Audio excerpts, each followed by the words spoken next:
Hello dear students, चलिए भैया आज शुरू करते हैं।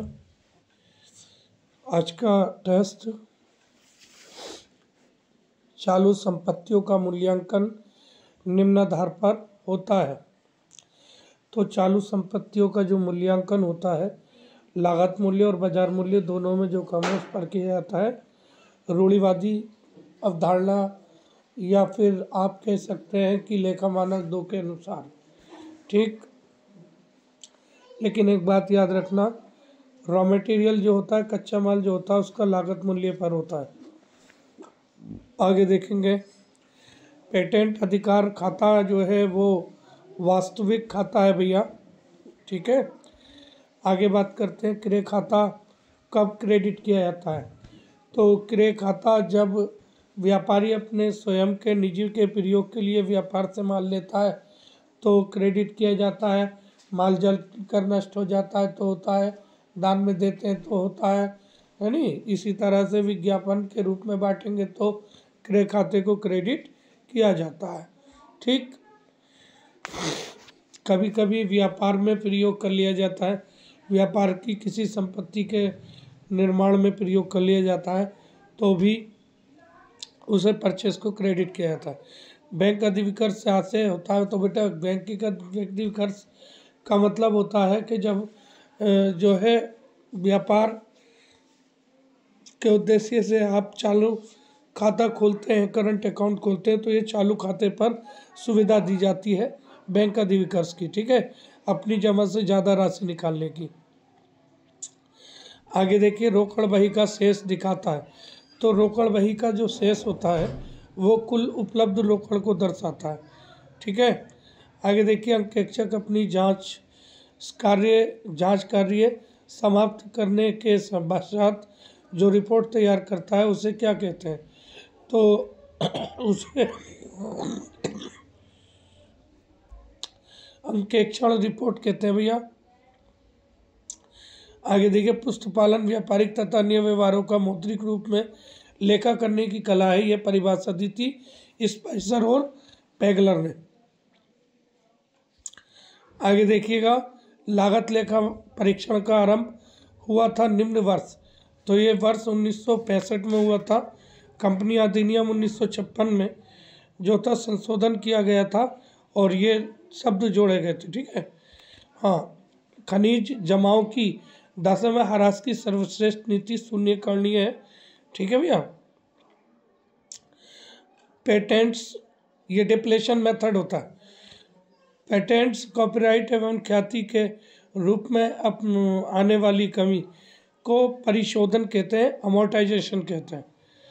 आगे देखिए, निम्नलिखित में से कौन सा आयकर अधिनियम के अंतर्गत आय का शीर्षक नहीं है। तो प्रतिभूतियों पर ब्याज कोई आय का शीर्षक नहीं है, बल्कि प्रतिभूतियों पर ब्याज जो है अन्य साधनों से आय में शामिल की जाती है। आगे देखिएगा, तलपट को तैयार किया जाता है। तो लिपिकीय अशुद्धियों का पता लगाने के लिए जो है तलपट तैयार किया जाता है। एक पक्षीय अशुद्धियाँ जो होती है वो लिपिकीय अशुद्धियाँ कहलाती हैं। ठीक है, हाँ। मजदूरी 500 रुपये में देनी थी, जो पंजीकृत की जानी थी, मशीन में लगनी थी, तो ये सैद्धांतिक त्रुटि हो जाती है। आगे देखिएगा, एक मशीन 5 लाख में खरीदी, 5,000 रुपये रेल भाड़ा दिया, 500 रुपये उसके स्थानीय भाड़े दिए और 5,000 रुपये स्थानीय पर खर्च कर दिए। तो ये 5,10,500 रुपये की पड़ गई। पहले साल में इस पर डेप लगाएंगे तो 51,050 रुपये का डेप लग जाएगा। फिर घटाएंगे तो ये दूसरे साल में जो लगेगा ये घटेगा 51,050 घटाएंगे तो 4,59,450 बचेगा। इसका 10% निकालेंगे तो ये बचेगा 45,945 रुपये। फिर ये घटा करके जो है आपका 93 में डेप लगेगा 4,13,305 का, तो 41,350 रुपये 50 पैसे। तो इसे घटा करके 94 में जो डेप लगेगा आपका लगभग, तो 94 का डेप आपका 41,350 रुपये 50 पैसे आ जाएगा। और 41,350 रुपये 50 पैसे घटाने के बाद में जो आएगा आपका 3,72,154 आपका राइट आंसर हो जाएगा। तो भारत का नीति महालेखा परीक्षक किसके लिए? मुख्य लेखा परीक्षक का कार्य करता है, तो केंद्र और राज्य के दोनों के लिए करता है भैया ये। आगे देखिएगा, ये कह रहा है कि यदि मशीन विक्रय किए गए माल की लागत 1,20,000 और सकल हानि विक्रय मूल्य का 1/4, तो विक्रय मूल्य का 1/4 है, हानि दे रखी है इसलिए +1 कर दो, हानि दे रखी है तो +1 कर दो, उल्टा कर देते हैं ना, तो यहाँ पर 1/5 हो जाएगा।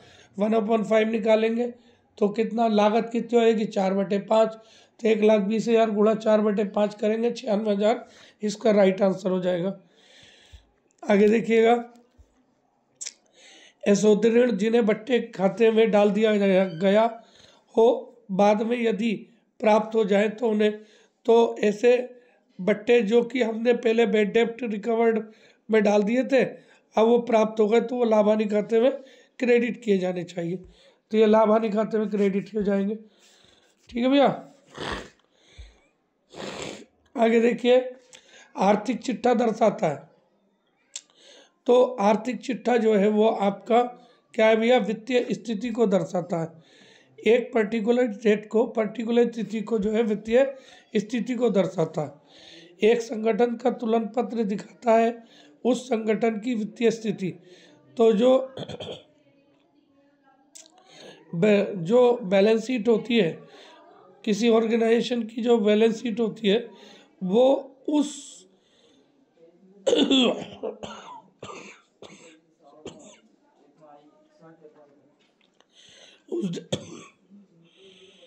उस दिन के लिए जब वह तैयार किया गया है उस दिन की स्थिति को दर्शाती है, जिस दिन तैयार किया गया उस दिन। आगे, बिक्री और पट्टा वापसी व्यवस्था उस पट्टाधारी के लिए उपयुक्त है। बिक्री और पट्टा वापसी, बिक्री और पट्टा वापसी व्यवस्था उस पट्टाधारी के लिए उपयुक्त है जो पट्टाधारी तरलता संकट से गुजर रहा है। बिक्री और पट्टा वापसी व्यवस्था कैसी जो है अनुबंध होती है, एक समझौता होता है जो किसी व्यक्ति को संपत्ति बेचने के बाद, ठीक है, उस संपत्ति को स्वयं को पट्टे पर देने की अनुमति देता है। यानी कि अनिवार्य रूप से संपत्ति का विक्रेता पट्टेदार बन जाता है, वह खरीदार पट्टेदाता बन जाता है।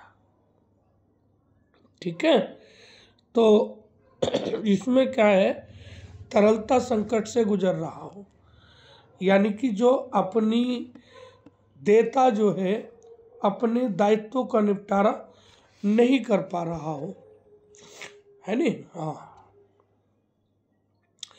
आगे देखिएगा, दिवालिया लेखों में संपत्तियों को किस सूची में दिखाया जाता है? तो संपत्तियों को लिस्ट ई में दिखाया जाता है, जो संपत्तियां कहीं गिरवी नहीं पड़ी होती, सिक्योरिटी के रूप में नहीं होती है। ठीक है भैया। आगे कह रहे हैं कि एक व्यापारी के गोदाम में 1/4/2005 को आग लग गई।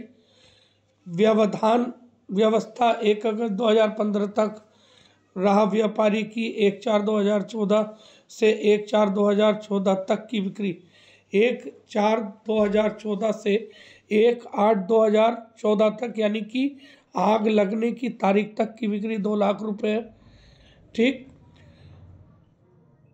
व्यवस्था अवधि के दौरान 70,000 रुपये की हुई। ठीक है, तो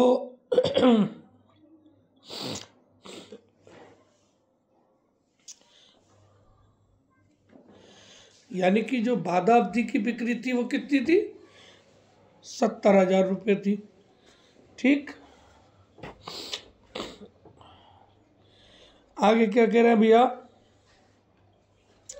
व्यवसाय में गत वर्ष की तुलना में 10% की वृद्धि की प्रवृत्ति हुई, यानी कि जो इस साल बिक्री बढ़ेगी वो 10% बढ़ने की संभावना, यानी अगर पिछले बार 2 लाख रुपए हुई तो इस बार 2,20,000 हो जाएगी। ठीक, और जबकि आपकी बिक्री हुई 70,000, तो शॉर्ट सेल्स कितनी हो गई, 220 में से 70,000 घटा दो तो 1,50,000 रुपये की शॉर्ट सेल्स हो गई, 1,50,000 रुपये। ठीक है भैया। आगे देखिए, आवश्यक वस्तुओं के लिए क्या जीएसटी दर रखी गई है? तो जो आवश्यक वस्तुएं हैं, एसेंशियल कमोडिटीज़ हैं, ठीक है, उन पर 5% की दर से रखा गया है, जो ज़्यादा आवश्यक है, ज़रूरी है। ठीक है, हाँ। लग्जरी आइटम पर 28% है। आगे देखिएगा, नैतिक जांच से आशय। तो नैतिक जांच से आशय आंतरिक निरीक्षण प्रणाली से है भैया। नैतिक जांच का मतलब होता आंतरिक निरीक्षण प्रणाली। नैतिक जांच का अर्थ पुस्तकों एवं लेखों की जांच से होता है, जो आकार, स्वभाव या कार्यों की प्रकृति के बावजूद प्रत्येक व्यावसायिक संगठन में एक समान होते हैं। अंकेक्षण का यह भाग नित्य कर्म के रूप में प्रयोग किया जाता है। ठीक है, तो 24 का बी हो जाएगा भैया। ठीक है,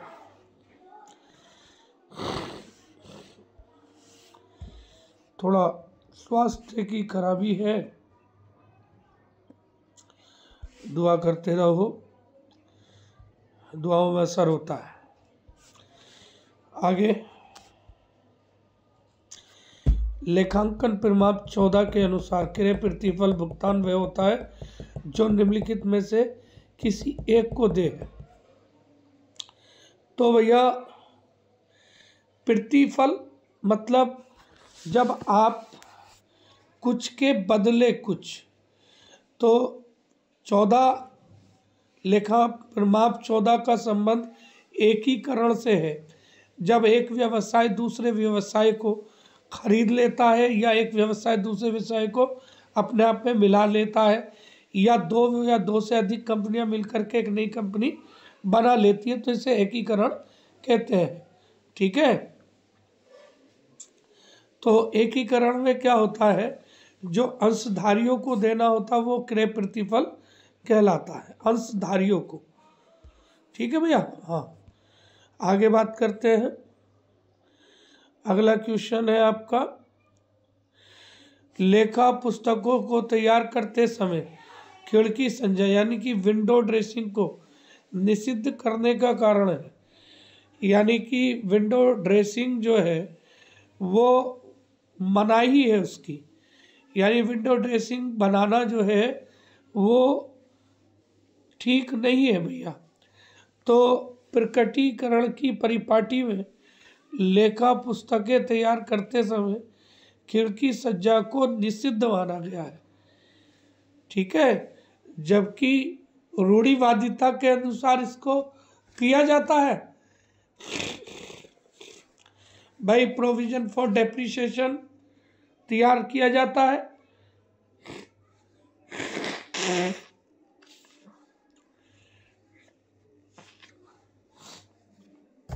लेकिन निषिद्ध जो करता है, इस पर जो रोक लगाने की बात करता है, वो प्रकटीकरण करता है, पूर्ण प्रकटीकरण की अवधारणा।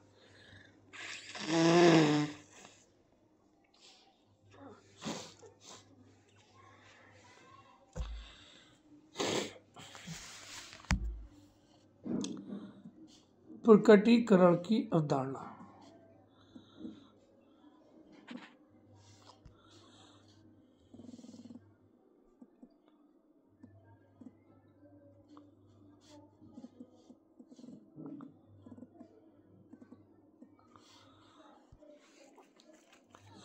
आगे बात करते हैं भैया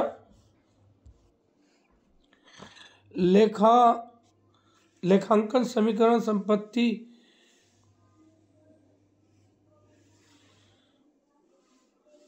दायित्व स्वामित्व कोष प्रदर्शित करता है। ठीक है, तो ये मैंने आपको बताया था कि संपत्ति बराबर दायित्व प्लस स्वामित्व कोष जो है वो आर्थिक चिट्ठे को दर्शाता है। ये जो संपत्तियां दायित्व और स्वामित्व फंड होता है ये आर्थिक चिट्ठे को दर्शाता है। ठीक है, इसे हम लेखांकन समीकरण भी कहते हैं, आर्थिक चिट्ठे की समीकरण भी कहते हैं। निम्नलिखित में से किसे आर्थिक चिट्ठे के संपत्ति पक्ष में दिखाना चाहिए? तो देखिए संपत्ति पक्ष में जो है वो पूर्वदत्त बीमा दिखाया जाएगा।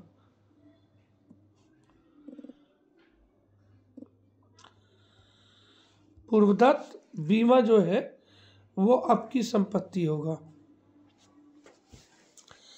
XYZ नाम की फर्म है, 3 साझेदार पूर्णकालिक अंकेक्षण का कार्य करते हैं। किसी एक समय बिंदु पर कुल कितनी कंपनियों के, तो मैंने आपको बताया था एक व्यक्ति एक समय में 60 कंपनियों का, एक व्यक्ति एक समय में 20 कंपनियों का कर सकता है। अगर कोई कंपनी जिसके कोई साझेदारी फर्म जिसके सभी साझेदार जो है वो चार्टेड अकाउंटेंट है तो वो 20 या 60 कंपनियों का कर सकती है भैया, मैक्सिमम 60 है। ठीक है, ये आपका 60 राइट आंसर हो जाएगा।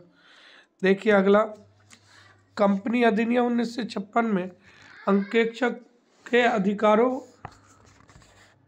तथा शक्तियों के अंतर्गत निम्नलिखित में से कौन सा एक सम्मिलित नहीं है? तो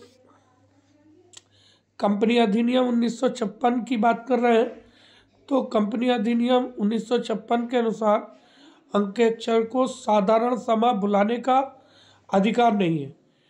एक कंपनी अंकेक्षक जो है कंपनी की पुस्तकों तक पहुंचने का अधिकार रखता है, सूचना एवं स्पष्टीकरण मांगने का अधिकार रखता है, साधारण सभा की सूचना प्राप्त करने तथा उसमें उपस्थित होने का अधिकार रखता है।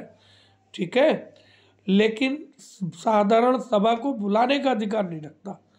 वित्तीय विवरणों में संशोधन करने का अधिकार, शाखाओं के निरीक्षण का अधिकार, ये सब अधिकार है उसके, लेकिन सभा बुलाने का अधिकार उसको नहीं है। ठीक है, तो इसलिए बी राइट आंसर हो जाएगा।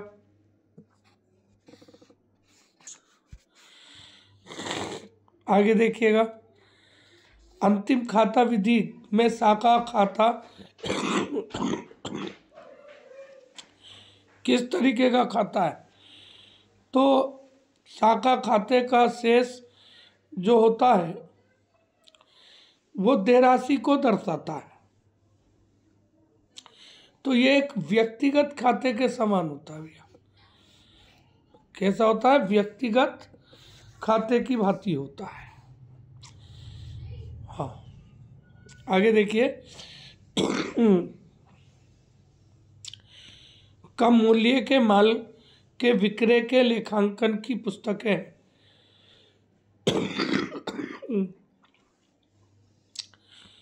तो कम मूल्य के माल के लिए किराया क्रय बिक्री पुस्तक, किराया क्रय वापसी पुस्तक, बकाया किस्त पुस्तक, किराया क्रेताओं की खाता बही, ये सब रखी जाती है। तो ये हो जाएगा आपका 32 का डी, सभी हो जाएगा। आगे देखिए, कृषि आय में सम्मिलित है। तो कृषि आय में जो कृषि भूमि से प्राप्त किराया होता है, कृषि कार्यों में लगी भूमि से कृषि कार्य के करने से प्राप्त होने वाली आय। ठीक है, किसी कार्य को करने से आए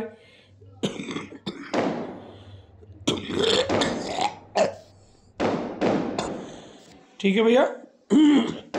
तो कृषि में जो है क्या शामिल होगा, ये सभी कृषि आय हो जाएंगी। आगे देखिएगा, क्रय के स्थान से प्रतिस्थापन करने के स्थान तक लाए जाने वाले उपक्रम के लिए भुगतान किया गया बीमा व्यय किस प्रकार का व्यय है। तो देखिएगा, हम जब कोई संपत्ति खरीदते हैं और उसको खरीदने के बाद अपने स्थान तक लाने पर किए जाने व्यय वाले व्यय वो उसकी लागत में जोड़े जाते हैं, तो ये पूंजीगत व्यय कहलाएगा। ठीक है, आगे बात करते हैं भैया। एक मशीन जिसका अपेक्षित मूल्य 10,000 है वह 13,000 रुपये में बेच दी जाती है, यह राशि कहलाती है। तो हमने 10,000 रुपये की चीज़ 13,000 रुपये में बेच दी, तो 3,000 रुपये का हमें फ़ायदा हो गया। ठीक है, तो ये फ़ायदा जो है हमारा, ये हमारी पूंजीगत प्राप्ति कहलाएगी। क्या कहलाएगी? पूंजीगत प्राप्ति कहलाएगी।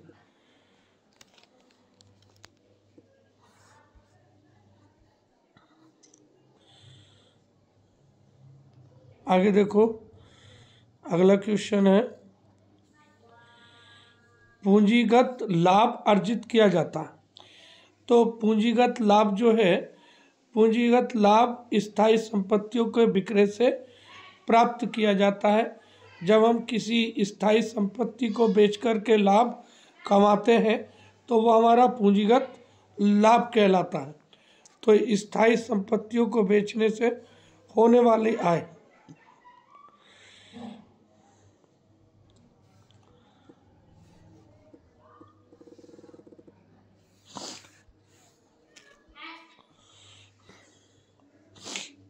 ठीक, नियंत्रक एवं महालेखा परीक्षक द्वारा की गई टिप्पणियों पर कार्यवाही करने की अंतिम जिम्मेदारी निम्न में से किसकी है। तो जब नियंत्रक एवं महालेखा परीक्षक द्वारा कोई टिप्पणी की जाती है तो उन टिप्पणियों पर कार्रवाई करने का अंतिम जिम्मेदारी जो होती है वो संसद की होती है। किसकी होती है भैया? संसद की होती है, यानी बी राइट आंसर हो जाएगा। आगे देखिएगा, किसी संपत्ति की लागत, अवशिष्ट मूल्य तथा कार्यशील जीवन 10, 1, 3 प्रथम वर्ष की संपत्ति पर वर्ष योग विधि के अनुसार ह्रास की राशि कितनी होगी। तो देखिएगा, अगर हम बात करें वर्ष योग विधि की बात, तो जीवन काल है इसका 3 वर्ष, तो 3, 2, 1 यानी 3, 2, 1 मतलब 6 वर्ष, 6 अंक हो गया, अंकों का योग हो गया 6। हमें बतानी कौन से वर्ष की? प्रथम वर्ष की, यानी कि 3/6। तो 10,000 माइनस 1,000 गुणा 3/6 करेंगे तो ये 4,500 रुपये आ जाएगा। कितना आएगा? 4,500 रुपये।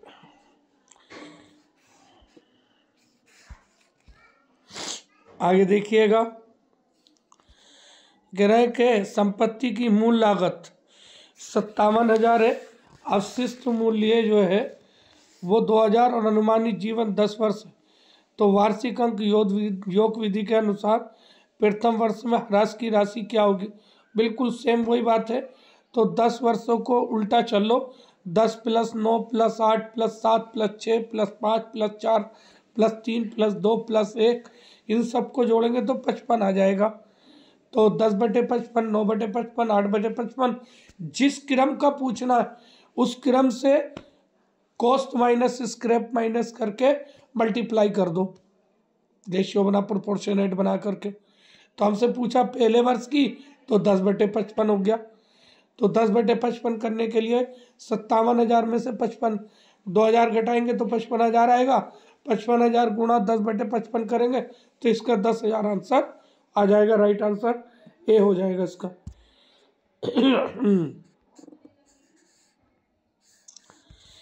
अगला देखिएगा, रोकड़ पुस्तक की जांच लेखाकार कनिष्ठ लेखाकार द्वारा आवश्यक रूप से की जानी होती है। तो रोकड़ पुस्तक की जो जांच है वो दैनिक जांच लेखाकार या कनिष्ठ लेखाकार द्वारा आवश्यक रूप से की जाती है। सामान्य वित्तीय एवं लेखा नियम 48 के अनुसार रोकड़ पुस्तक में एक बार की गई प्रविष्टि को मिटाया या उस पर कोई काटा फाटी किसी तरह से ओवरलैपिंग करना पूर्ण रूप से मना है। कौन सा? सामान्य वित्तीय एवं लेखा नियम 48 के अनुसार। ठीक है, हाँ। तो कैसा होता भैया? दैनिक जांच होती है, दैनिक। आगे बात करते हैं। समस्त गैर सरकारी राशि के लिए लेन देन हेतु विभाग अध्यक्ष कौन सा खाता व कहाँ खोला गया है? तो जितने भी गैर सरकारी राशि के लेन देन हेतु होते हैं, ठीक है, उनके लिए विभाग अध्यक्ष के मार्फत एक पीडी खाता संबंधित कोषागार में खोला जाता है। पीडी खाता, हाँ, पीडी खाता खोला जाता है। सामान्य वित्तीय एवं लेखा नियम 49 के अनुसार गैर सरकारी राशि को सरकारी राशि के साथ नहीं मिलाया जाएगा। तो इसके लिए पीडी खाता खोला जाता है संबंधित कोषागार में। ठीक है, पीडी मतलब public deposit account, public deposit account. गैर सरकारी राशि के लेन देनों को दर्ज करने हेतु रोकड़ पुस्तिका किस प्रपत्र में संधारित की जाती है? ठीक है, तो गैर सरकारी राशि के लेन देन को दर्ज करने हेतु रोकड़ पुस्तिका प्रपत्र GS 17 में संपत्ति संधारित की जाती है। GS 17 में संधारित की जाती है भैया। ठीक है, और इसके आगे एक चीज और सुन लो थोड़ा सा। सामान्य वित्तीय एवं लेखा नियम 50 के अनुसार गैर सरकारी प्राप्तियों के लिए या लेन देन के लिए व्यक्तिगत जमा खाता खोला जाएगा तथा सभी लेन देन उसी के माध्यम से किए जाएंगे। इसके लेखन के लिए GS 17 नगद राशि के लिए, GS 18 चेक व मनी ऑर्डर के लिए रखा जाएगा। GS 17 नगद के लिए, GS 18 चेक व मनी ऑर्डर के लिए। ठीक है, हाँ, मैंने पूरा एक्सप्लेन कर दिया है, एक एक पॉइंट को याद रखना भैया। ठीक है, आगे देखिएगा। थोड़ा स्वास्थ्य जरा साथ नहीं दे रहा साथियों। इंशाल्लाह कोशिश कर रहा हूँ भैया तुम्हारे लिए बेहतर से बेहतर करने की, और मेहनत करता रहूँगा इंशाल्लाह। आखिरी सांस तक तुम्हारे लिए लगा रहूँगा। चलिए आगे देखते हैं। सामान्य वित्तीय एवं लेखा नियमों के किस नियम में नकद शेष का सत्यापन करने संबंधी दिशा निर्देश का वर्णन किया गया है? सामान्य वित्तीय एवं लेखा नियम के किस नियम में नकद शेष का सत्यापन करने संबंधी दिशा निर्देशों का वर्णन किया गया है? तो देखिएगा, सामान्य वित्तीय लेखा नियम 51 के अनुसार प्रत्येक माह के अंत में कार्यालय अध्यक्ष रोकड़ पुस्तिका में नगद शेष की जांच करेगा और प्रमाण पत्र पर निर्गमित करेगा। तो ये जो है भैया मैंने आपको बता दिया सामान्य वित्तीय नियम 51, यानी कि प्रत्येक वर्ष के प्रत्येक माह के अंत में, ठीक है। कार्यालय अध्यक्ष की जिम्मेदारी है, ठीक है, रोकड़ पुस्तिका में नकद शेष की जांच करना और प्रमाण पत्र निर्गमित करना, ये कार्यालय अध्यक्ष की जिम्मेदारी है, ठीक है। हाँ, याद रखना किसकी जिम्मेदारी है, कार्यालय अध्यक्ष की। आगे, कार्यालय अध्यक्ष को रोकड़ पुस्तिका में दर्शाए गए नकद शेष का सत्यापन कब करना नियमानुसार आवश्यक है। तो कार्यालय अध्यक्ष रोकड़ पुस्तिका में दर्शाए गए शेष की सत्यापन जो है माह में एक बार करेगा। कितना करेगा, माह में एक बार करेगा भैया, ठीक है। और रोकड़ पुस्तिका को सत्यापित करने के बाद प्रमाण पत्र भी जारी करेगा, ठीक है। 51 के अनुसार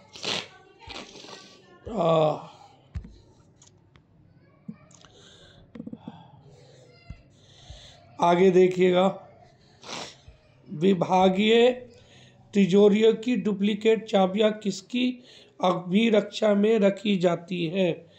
तो तिजोरियों की जो डुप्लीकेट चाबी होती है वो कार्यालय अध्यक्ष द्वारा अपने से उच्च अधिकारी को एक लिफाफे में बंद करके मोहर लगाकर भेजी जाती है और वर्ष में एक बार उस डुप्लीकेट चाबी की जांच की जाती है, ठीक है। तो ये ए हो जाएगा इसका।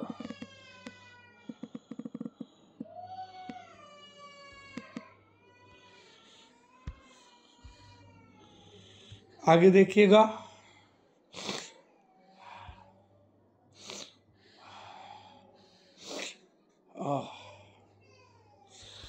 अगला है भैया GE&AR के अनुसार बैंक की परिभाषा क्या है भैया। तो GE&AR 46 के अनुसार बैंक की परिभाषा क्या है भैया। तो देखिएगा,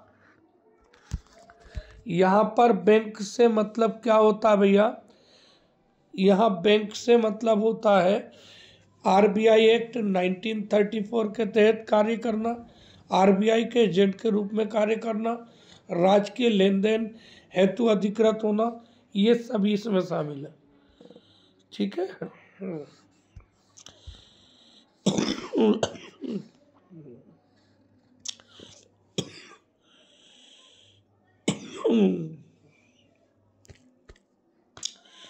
पासबुक के अनुसार जमा शेष 900 रुपये, पासबुक के अनुसार जमा शेष 900 रुपये।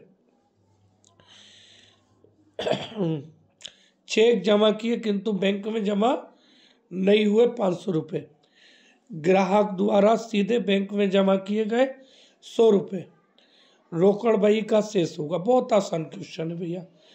अब देखिएगा,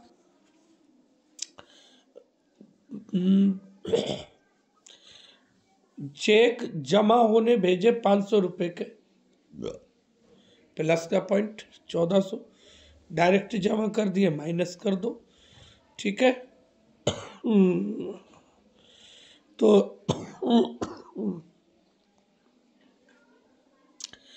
तो यहाँ पर जो बचेगा भैया ये 1300 रुपये बचेगा, ठीक है। तो यहाँ क्वेश्चन जो है यार गड़बड़ हो रहा भैया। 1300 दो जगह हो रहा, ए भी हो रहा और बी भी हो रहा, तो ये दोनों ही इसके राइट आंसर हो जाएंगे। 1300 यहाँ पर भी है और 1300 यहाँ पर भी है, तो ये दोनों इसके राइट आंसर है। ये भी है और ये भी है। ये क्वेश्चन गलत हो गया मतलब। आगे बात करते हैं भैया। ये कह रहे हैं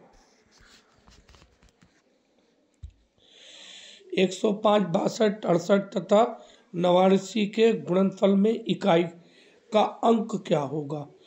तो जरा इसमें एक चीज़ देख लें, 105, 62, 68, 89, इन सब में जो है इकाई के अंक 5, 2, 8, 9, ठीक, इनका गुणनफल कर लो 720, यानी कि जो आ रहा है 720, यानी कि 0 आ रहा, ठीक, इसलिए इकाई का अंक क्या हो जाएगा भैया, 0 हो जाएगा।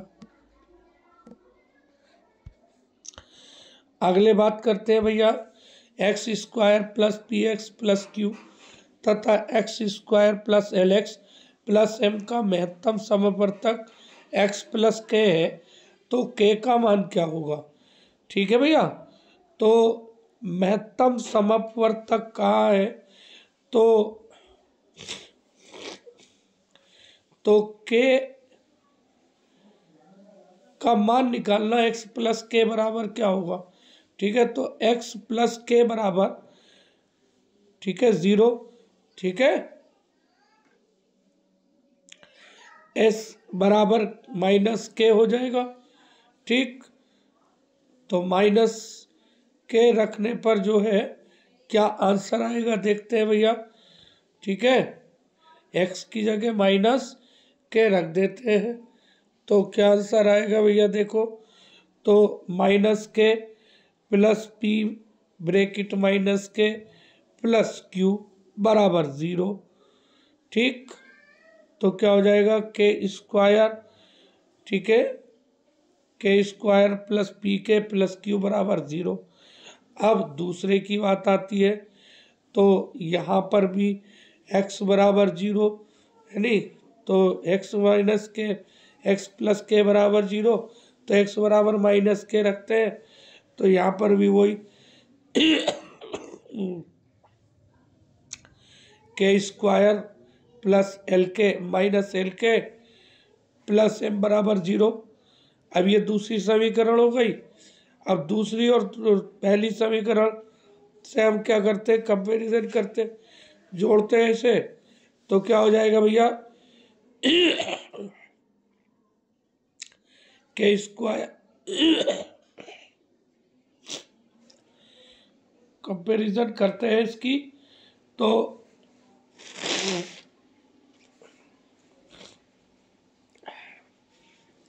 एक के समतुल्य दूसरा रखते हैं, तो दूसरा एक के समतुल्य दूसरा रखने पर जो है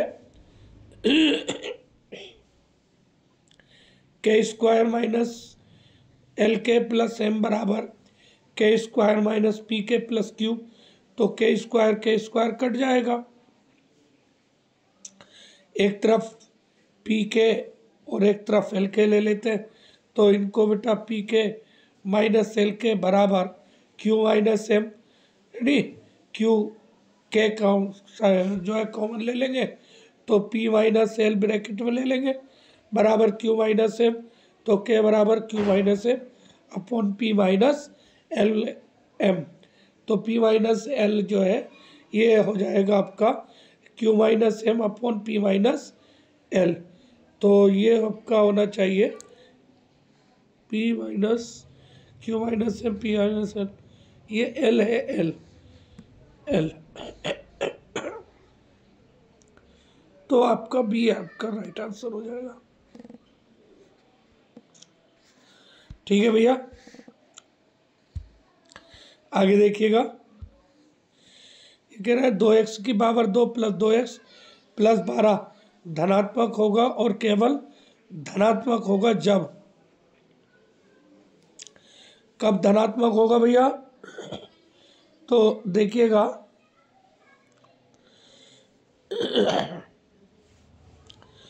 x square plus 2x minus 12, 2 common ले लिया तो ब्रैकेट में बचेगा x square plus x minus 6। अब इसको हम सिंप्लीफाई करते हैं, तो 2 कॉमन ले लेंगे, x प्लस 3 इसके फैक्टर करेंगे तो x प्लस 3 और x प्लस एक ब्रैकेट में x प्लस 3 और एक ब्रैकेट में x माइनस 2 हो जाएगा। ठीक, तो प्लस धनात्मक और धनात्मक ही होना है, धनात्मक और धनात्मक ही होना है। तो x ग्रेटर देन 2 हो या x लेस देन -3 हो, ठीक है, लेस देन -3 हो। तो ये होना चाहिए डी। डी राइट आंसर हो जाएगा। कह रहा है भैया यदि कोई परिक्रमी रेखा 1050 डिग्री का कोण घूम चुकी है, ठीक है, 1050 डिग्री का कोण घूम चुकी है तो उसकी स्थिति है। तो 1050 का मतलब क्या हुआ भैया? 1050 का मतलब हुआ कि एक जो सर्किल होता है, एक जो गोला होता है, उसका जो मान होता 360 होता है, यानी इसके 2 तो पूरे चक्कर लगा लिए है नी, और एक चक्कर पूरा में थोड़ा सा कम रह गया, यानी 30 डिग्री कम रह गया, क्योंकि 36 × 2 720 और 720 में हम 330 और जोड़ दें तो 1050 यानी 330 डिग्री सेल्सियस, ठीक है। तो ये कौन से पद में स्थित होगा? चतुर्थ पद में स्थित होगा भैया, ठीक है। देखिएगा आगे, अगला देखिए भैया, अगला क्वेश्चन है 20 सेंटीमीटर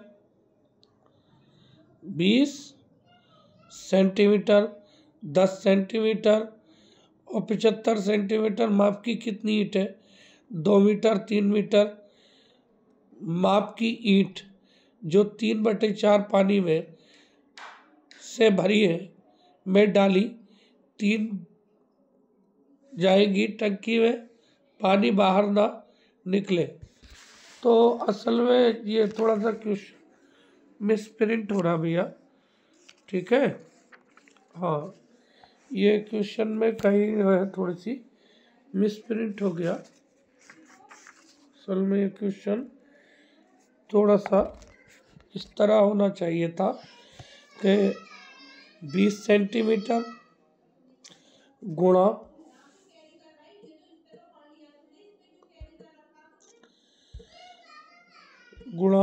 10 सेंटीमीटर गुणा 7 सेंटीमीटर, ठीक है, कि कितनी ईंटें 2 मीटर गुणा 3 मीटर गुणा 3 मीटर गुणा गुणा गुणा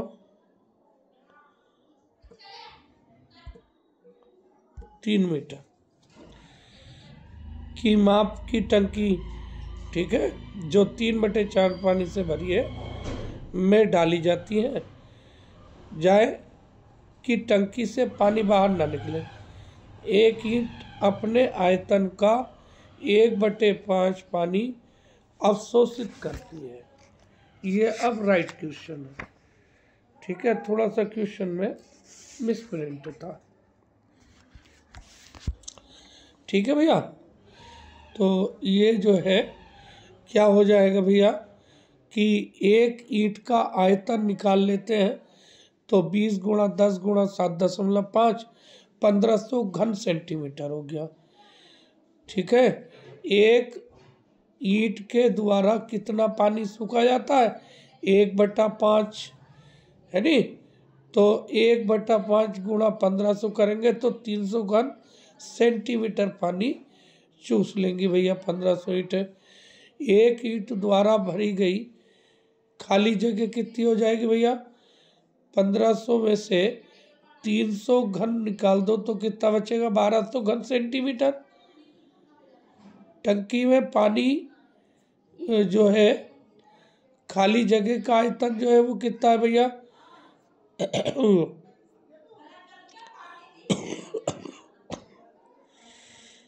200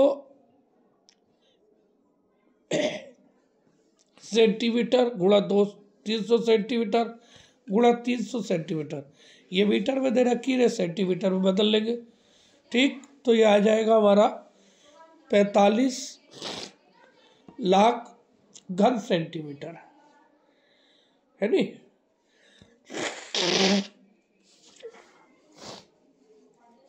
तो ईंटों की संख्या निकालने के लिए 45 लाख को 1200 से डिवाइड कर देंगे। ठीक, तो ये हमारा 3750 आंसर आ जाएगा, बी राइट हो जाएगा। आगे बात करते हैं भैया 53। एक अर्धगोला और एक लंबवृत्तीय शंकु 4 सेंटीमीटर व्यास के उभयनिष्ठ आधार पर विपरीत दिशाओं में है। शंकु का शीर्ष कोण समकोण है यदि एक बेलन बहुत लंबा क्वेश्चन है, छोड़ दो भैया इसे, बहुत लंबा क्वेश्चन है ये, थोड़ा लेंथी क्वेश्चन है, बहुत कुछ लिख करके समझाना पड़ेगा इसमें, तो बहुत लंबा क्वेश्चन बैठ जाएगा, छोड़ दो इसे। ये कह रहे हैं पवन अकेले काम को 30 मिनट में तथा पंकज के साथ मिलकर 15 घंटे में पूरा कर लेता है, तो अकेले पंकज उस कार्य को कर सकता है भैया। ठीक है, तो पवन का 1 घंटे का काम जो है वो 1/30 हो जाएगा। पवन और तथा पंकज का 1 घंटे का काम 1/15 हो जाएगा। ठीक है, अब पवन और पंकज जो है 15 घंटे में करते हैं। ठीक, तो 1 घंटे में कितना, पंकज का 1 घंटे का काम निकालना है। ठीक है, क्योंकि पवन का तो हमें दे रखा है 1/3, तो हम क्या करेंगे 1/15 में से 1/30 घटा देंगे तो पंकज का निकल आएगा। ठीक, तो 1/30 निकल आया, तो सीधी सी बात है वो 30 घंटे में अकेला उस काम को करेगा। ठीक, 30 घंटे में।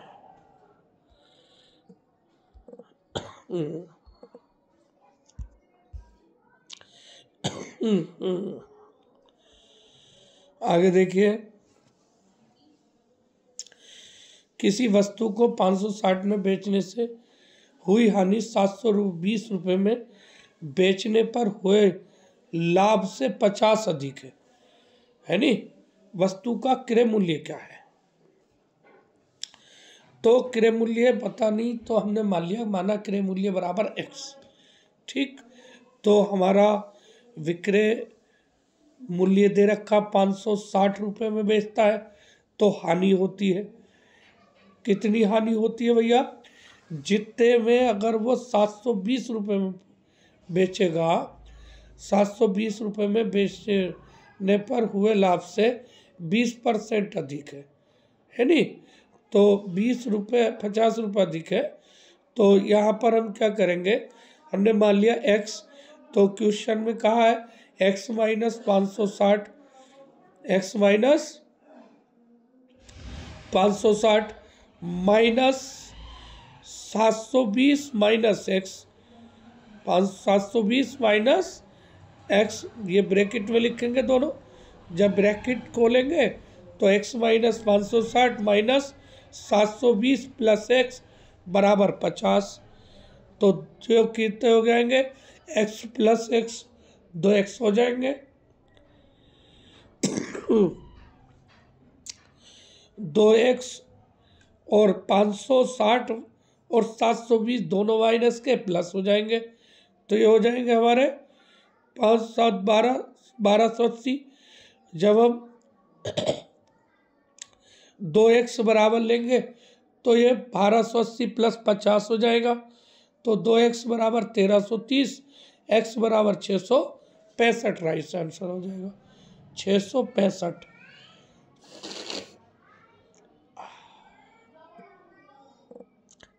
अल्लाह।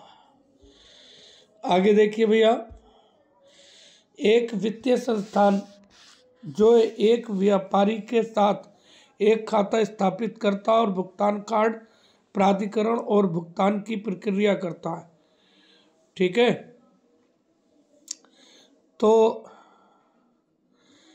एक वित्तीय संस्थान जो एक व्यापारी के साथ एक खाता स्थापित करता और भुगतान कार्ड प्राधिकरण और भुगतान की प्रक्रिया करता है, उसे हम एक्वायरर कहते हैं भैया। क्या कहते हैं? एक्वायरर कहते हैं, यानी अधिग्रहण कहते हैं। क्या कहते हैं भैया? अधिग्रहण कहते हैं, एक्वायरर कहते हैं। आगे बात करते हैं भैया कि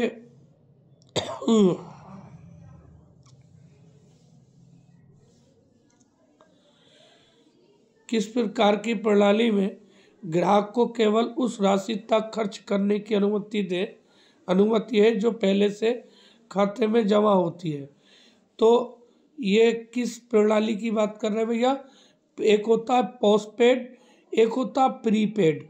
तो जो पोस्टपेड होता है, पोस्टपेड में जो होता है भैया, पोस्टपेड में आप पहले खर्च करते हो बाद में करते हो, और प्रीपेड में आप पहले भुगतान करते हो और जितना आपके पास है उतना ही खर्च करते हो, उससे ज़्यादा नहीं करते हो। ओके।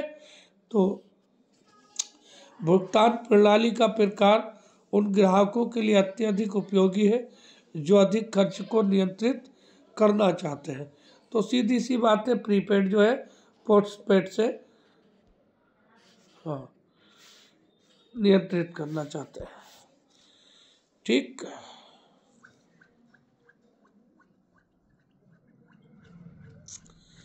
क्योंकि प्रीपेड केवल उस खर्च तक खर्च करने की अनुमति देता है जितने उसने पास है, उससे ज़्यादा वो खर्च नहीं कर सकता। ठीक है। क्रेडिट कार्ड ब्याज शुल्क की चिंता किए बिना सामान्य क्रेडिट कार्ड के सभी लाभ देता है। ठीक है। तो क्रेडिट कार्ड यह भी प्रकार एक क्रेडिट कार्ड की तरह लगभग सभी सुविधाएं देता है। यह बैंकों द्वारा जारी किया जाता है। क्रेडिट कार्ड ब्याज शुल्क की चिंता किए बिना सामान्य क्रेडिट कार्ड के सभी लाभ देता है। ठीक है। हाँ, जो है ये प्रीपेड की बात चले।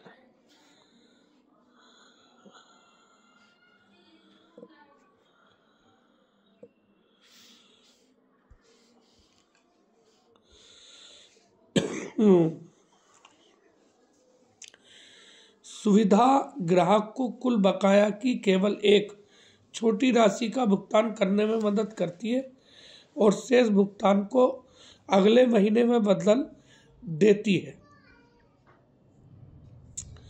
तो रिलीवर सुविधा जो होती है ना, वो ग्राहक को कुल बकाया की केवल एक छोटी राशि का भुगतान करने में मदद करती है और शेष भुगतान को अगले महीने में बदल देती है। ठीक है। तो ये रिवॉल्वर आ गया। ये रिवॉल्वर नहीं है, ये असल में रिवॉल्वर है। ठीक है।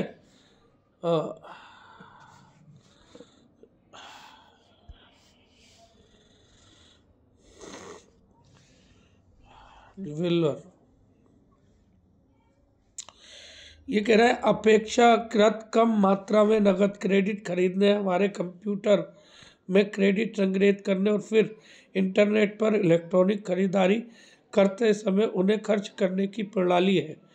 तो भैया ये जो है ई कैश डिजिटल है। ठीक है। हाँ, ई कैश है, इसे ई कैश डिजिकेशन। ठीक है। तो ये सभी हो गया भैया, ई कैश भी हो गया, डिजी कैश भी हो गया, साइबर कैश भी हो गया। तो ये डी हो जाएगा, इसका डी राइट आंसर होगा इसका।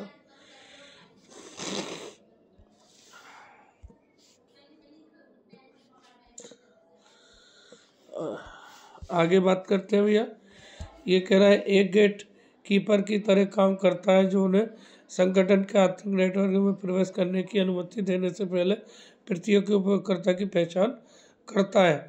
तो क्या होता भैया, ये असल में नेटवर्क फायरवॉल होता है। एक प्रकार का सिक्योरिटी एजेंट होता है जो किसी नेटवर्क में प्रवेश कर रहे जो अनधिकृत उपयोगकर्ताओं की पहचान करता है। इसके द्वारा किसी भी संगठन को उसके नेटवर्क और इंटरनेट के बीच सुरक्षा नीति को लागू करने की अनुमति प्रदान की जाती है भैया। तो ये एक नेटवर्क फेयरवेल है, ठीक है। यार हिंदी में नहीं है, इंग्लिश में आ गया भैया, सॉरी। चलो, ये एक ऐसा उपकरण है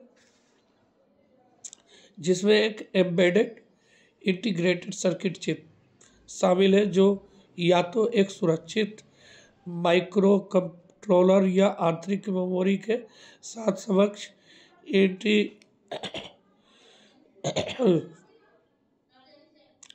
इंटेलिजेंस या अकेले मेमोरी चिप ही हो सकता है, ठीक है भैया।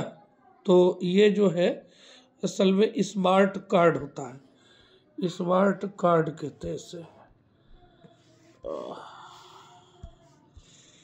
एक प्रकार का भुगतान कार्ड है जो उपभोक्ता के बैंक खाते में, ठीक है। तो ये डेबिट कार्ड होता है भैया, ये डेबिट कार्ड होता है। यह एक वित्तीय साधन है जिसका उपयोग एक से अधिक बार पैसे उधार लेन देन या ऋण या पर उत्पादों और सेवाओं को खरीदने के लिए किया जाता है। तो भैया असल में क्या होता है, क्रेडिट कार्ड होता है ये। अब जरा थोड़ा सा इन दोनों का डिफरेंस समझ लो, एक डेबिट कार्ड होता है और एक क्रेडिट कार्ड होता है। एक डेबिट कार्ड जो होता है ये एक प्रकार का भुगतान कार्ड होता है जो किसी उपभोक्ता के बैंक खाते से सीधे व्यापारी के खाते में धनराशि स्थानांतरित करने हेतु उपयोग में लाया जाता है, ठीक है। व्यापारी के खाते से धनराशि स्थानांतरित होती है डेबिट कार्ड। डेबिट कार्ड जो है उपभोक्ता के बैंक खाते के आधार पर ही प्रदान किया जाता है। लेकिन क्रेडिट कार्ड जो होता है ये एक वित्तीय साधन है जिसका उपयोग एक से अधिक बार पैसा उधार लेने या ऋण पर उत्पादों और सेवाओं को खरीदने के लिए किया जा सकता है। इसका उपयोग करने पर पैसे आपके प्री अप्रूव्ड लिमिट से काटे जाते हैं। आप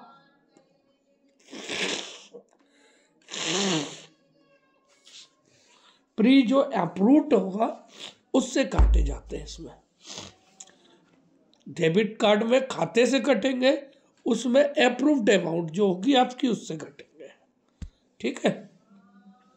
ये दोनों में यही मेन अंतर होता है। ओके, चलिए फिर इंशाल्लाह फिर मुलाकात होती है।